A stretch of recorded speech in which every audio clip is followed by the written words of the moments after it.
Hey everyone, Joe Peluso again from Complete Payroll, coming to you again from my apartment in North Buffalo. Hope everybody is staying safe and feeling well.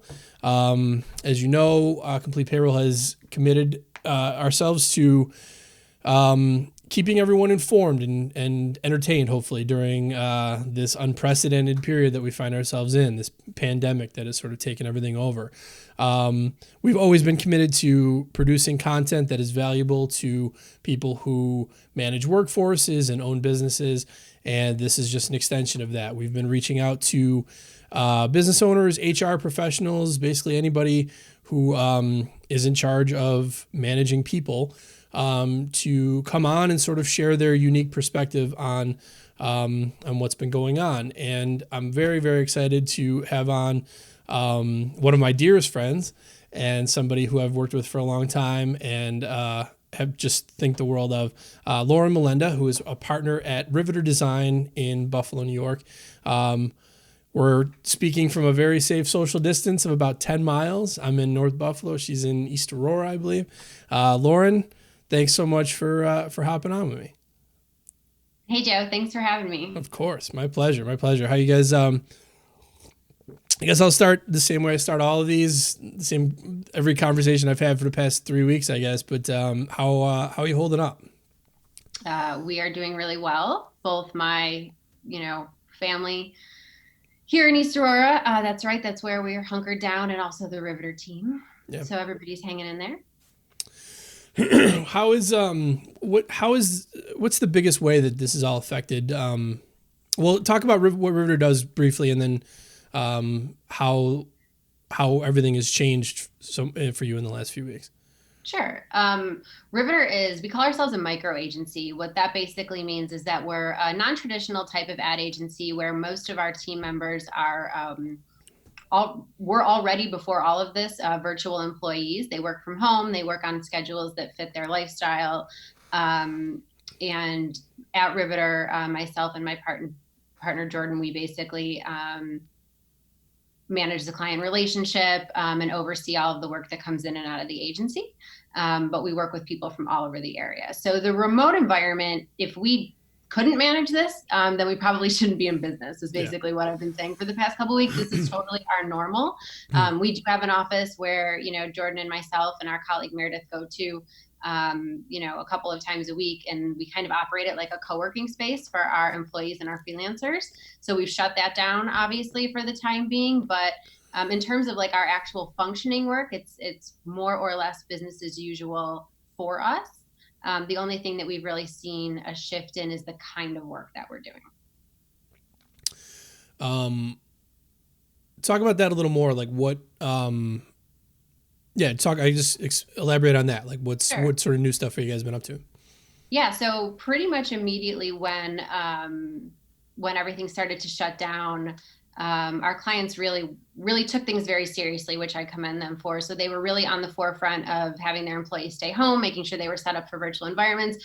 And as far as work, what's most important to us, pivoting their marketing strategy from anything that's a printed material or that would be used for like an in-person situation, basically reallocating that budget for digital. So we worked with multiple clients on starting new programs that are digitally based, but also that are typically at this time, optics are really important. So we want to make sure that our clients are doing things that are like appropriate and on brand and just, tasteful, that they're not doing too much like self-promotion or, just not really, we don't want anyone to look like tone deaf. So the opportunities that we're looking for on behalf of our clients are things that are adding value back to their clients, back to their community, also positioning the brand in a positive light. I mean, that is always important, even though the altruistic stuff is valuable as well.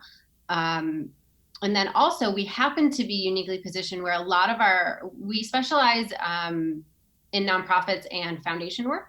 So both of those types of companies were hit super hard by this in different ways. Nonprofits immediately found themselves without, funding or manpower or other things that they needed to be able to critically help people that they needed to help.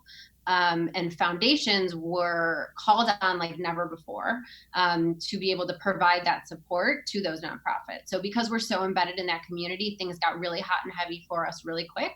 And we were able to work with several of our foundation clients to develop funding and grantee programs to help basically provide a lifeline for a lot of our community's nonprofits. So a lot of our projects absolutely got canceled, got moved, got reprioritized, you know, and I totally expected that to happen as a business owner. People need to, we cut all, you know, a lot of non-critical spending, and I absolutely expect our clients to.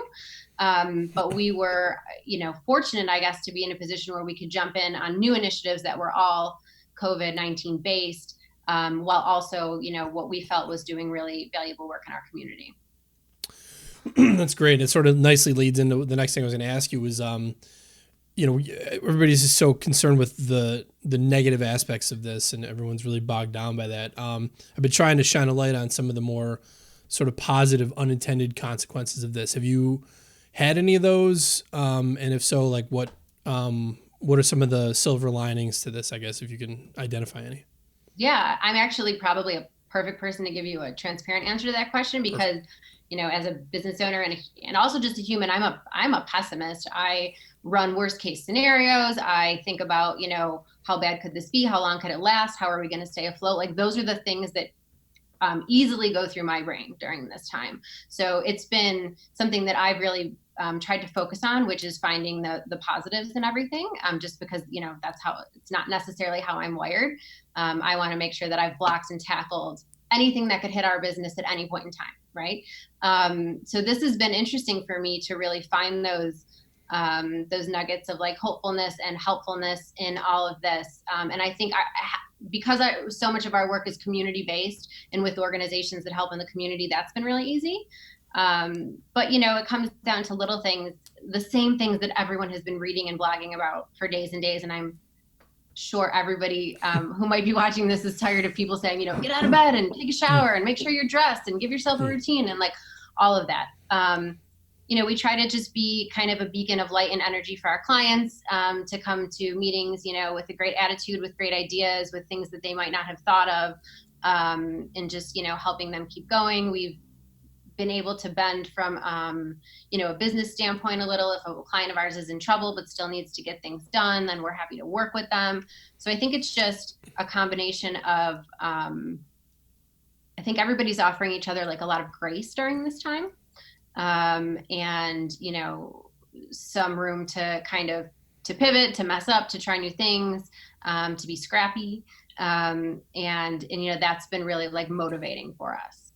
That's awesome. That was a super long-winded answer to your question, but no. I think maybe we got there in the end. We did. No, it's fantastic. Okay. What? So, so that's like sounds like things are going well professionally. What about personally? Like, how are you taking care of yourself personally? Any differently, or if at all? I know it's not so different for you guys. Yeah, Jordan and I worked from home for a long time. Right. In Riveter's infancy, and have an office for a reason. So. It actually, that's hard. You know, it's been hard, not being able to like go somewhere and focus. We pivot all day from one brand to another. So I may be thinking about, you know, financial investments in the morning and thinking about software mid-morning and thinking about, you know, welding and cutting equipment in the afternoon. And so it really takes like a lot of work to be able to try to focus on all of those different brands and their different needs throughout one day, which is why sometimes having a concerted place to do that is great. So it's definitely been a challenge. We have a 4-year-old. She's been a champ through all of this, but she's also 4 years old. So there's a very good chance that she's going to walk in through that door at any minute. And we've really just been trying to, you know, keep her busy, happy, engaged, throw in some education where we can, and also just kind of keep ourselves sane and share kind of the extra duties that are placed on us now as working parents. Does she kind of get what's going on or what? She's a sharp kid. Yeah, she's almost 5, so she does. She understands that, you know, we have to stay away from people, that a lot of people are sick right now, and it's important that we stay home to make sure that more people don't get sick. She misses her teacher. She misses her friends at school. We've done more FaceTiming in the past couple of weeks than ever before. Right. She misses, our families, her grandparents. And I think, that's hard, but I think, gosh, kids are so resilient. And it really doesn't take much to, bring a smile to her face. So even on my hard days, when I may be feeling a little down or sorry for ourselves or something like that, I think kind of watching how kids are reacting to this is actually like a really nice calibrator. That's really sweet. Oh, that's really sweet. Well, tell her I love her, and tell Steve. Yeah. She loves you too, Uncle Joe. I know. And tell Steve I love him. Okay, wait. Is it? All right, it's back. All right, sorry. We had a little snafu there for a second, so sorry about that. I was just gonna wrap it up anyways. I was just gonna say, Lauren, thank you so much for joining me. Tell your daughter that I love her and I miss her very much, and Steve, your husband, as well. And again, it's so great. It's just it's nice. I love hearing the positive, like people taking a positive from this. So to hear, as someone who knows you personally, it's nice to hear like, the optimism is yeah, right. Creeping back in. It's really nice. Who am I? I know. Well, it's all right. It's all right. It's good to talk to you too, buddy. Great to see you. Yeah. Love you so much. As soon as this blows over, wings, please. Wings. Absolutely. All right. Have a great night. Right. You too.